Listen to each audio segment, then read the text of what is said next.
పొద్దున్నే 5కి లేచి గుడికి వెళ్ళే వాళ్ళు రెడీ అయ్యి కళ్ళు కోసం హైదరాబాద్ దగ్గరలో ఉన్న ఇంద్రేశం వైపు బయలుదేరాం.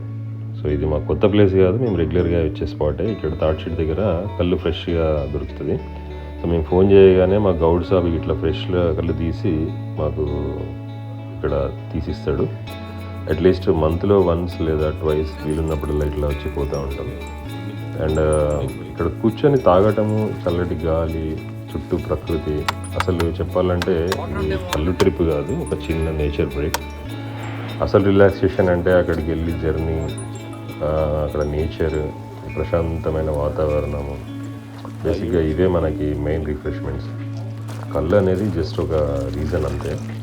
ఇట్లా ఫ్రెండ్స్తో టైం స్పెండ్ చేయడము, ఇట్లా సరదాగా బయటికి వెళ్ళి ఒక చిన్న ట్రిప్ లాగా వేయడము, ఇది మనకి మెయిన్ రిఫ్రెష్మెంట్. సో ఎప్పుడు లాంగ్ డ్రైవ్ వెళ్ళాలి అది ఇది అనుకుంటాం, కానీ అది కుదరకపోయినప్పుడు ఇట్లాంటి చిన్న చిన్నవి వేసుకోవడం కూడా తప్పు లేదు. Just one day refreshment. So మనకు కూడా చాలా అవసరం.